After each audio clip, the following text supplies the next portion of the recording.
Mas das pessoas mais interessantes que você conheceu na mesa, Tá. me fala uma característica, 2 ou 3 características em comum. Em contrapartida, as pessoas mais desinteressantes que você conheceu na mesa, quais são as características delas? Antes de responder, eu vou falar uma coisa. Eu tinha alguns preconceitos em relação a alguns tipos de convidados que eu achei que eu nunca ia entrevistar. E aprender, né? Ia aprender. Eu já tive isso também. Eu falei, eu nunca vou chamar coaches, eu nunca vou chamar empresários, puta papo chato, o cara vai falar da empresa. Não vou aprender nada. Não vou aprender nada. Isso foi mudando. Primeiro, por causa da necessidade de falar, cara, se eu entrevistar os caras, não tem também muita gente para entrevistar, então eu vou ter que abrir esse leque também. Só que como eu, quando começo a entrevista, eu tiro todo o preconceito de lado, isso é verdade, eu já entrevistei gente que eu briguei na internet antigamente, que eu não concordava com as ideias, que eu era totalmente contra. Inclusive eu falei para a pessoa durante o papo.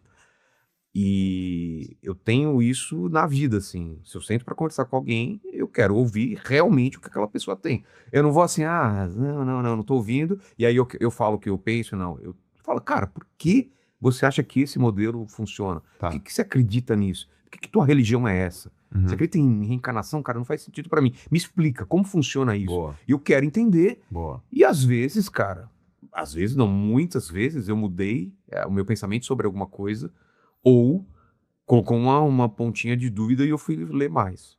Diante disso, da pergunta que você me fez, os convidados que mais eu acho interessante, que mais me despertaram alguma coisa, foi alguém que trouxe alguma coisa para a mesa que eu nunca tinha pensado sobre aquilo. Uhum.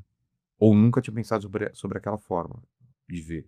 Eu tinha algumas verdades, só que minhas verdades elas são muito, apesar de eu segui-las na minha vida, eu gosto de acrescentar coisas, né? É um prédio em construção que tem um alicerce muito forte, mas que é uma coisa meio que ele pode ter, é como o meu cenário, ele pode ter uma adaptação no meio, ele não é uma arquitetura já pronta.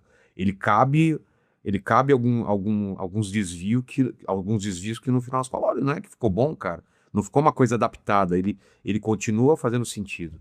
Então, caras como Clóvis de Barros, que eu citei, como Frei Gilson, Frei Gilson veio numa vez que, eu sou um cara que sou religioso, sou cristão sempre, só que eu estava passando uma fase da minha vida com problema de saúde do meu pai, com um filho pequeno, com vários problemas na minha vida pessoal, e eu orava e, cara, e pela primeira vez eu não ouvia resposta nenhuma de Deus. Não tinha nada, nada, nada. E ele veio ele veio no momento certo, falando sobre o silêncio de Deus, e isso bombou em tudo quanto é lado, saiu corte para tudo quanto é lado. Eu entrevistei uma garota de 17, eu acho que ela tinha 16 ou 17 anos na época, que ela estava com câncer, ela tinha um diagnóstico, e de repente eu vejo uma garota com uma visão de mundo, com uma esperança que aquilo me muda. Então, assim, pessoas que me trazem uma visão de mundo, alguma coisa que eu não espero, é o melhor tipo de convidado que eu tenho, assim. E pessoas que eu não concordo, né? Assim, que vêm com ideologias totalmente diferentes, que eu falo, cara, eu discordo totalmente do que ele falou. Mas não é que faz sentido essa visão. Ele sabe analisar muito bem a sociedade. Talvez a resolução dele eu não concorde, mas a análise da sociedade ou desse problema é muito acurada. E essas são as coisas que tornam uma pessoa interessante para mim. Você sente que o teu podcast é uma terapia para você? Sim, total. Tanto que muita gente coloca como uma crítica, e eu não vejo como uma crítica. Pô, o Vilela hoje estava se analisando. Vilela hoje o podcast foi para ele. O podcast é para mim. Sempre o podcast é para mim. Eu não faço podcast pensando na minha audiência, porque se eu fizer o podcast pensando na minha audiência, eu vou me repetir para sempre. Porque, você sabe, a audiência sempre vai querer mais do mesmo. Sim. Eu lembro que no Mundo Canibal, quando uma coisa fazia sucesso, a galera queria fazer, cadê o Havaiana de Pau 2?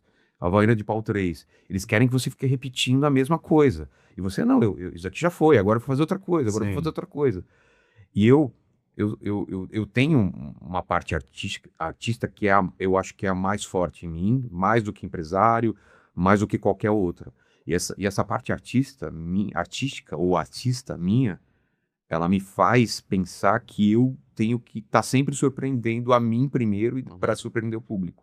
Então eu entendo que as pessoas falam, pô, Vilela, parou de fazer tal coisa, por que deixou de chamar, você agora tá chamando mais esse tipo de coisa, você tá fazendo... Sim, eu tô sempre tentando me reinventar, tentando trazer coisa, porque senão eu não tenho prazer em fazer aquilo. Sim. Eu sei o que funciona já, só que eu não vou fazer isso toda semana, eu não vou fazer isso todo ano. Eu vou experimentar algumas coisas, depois eu trago isso.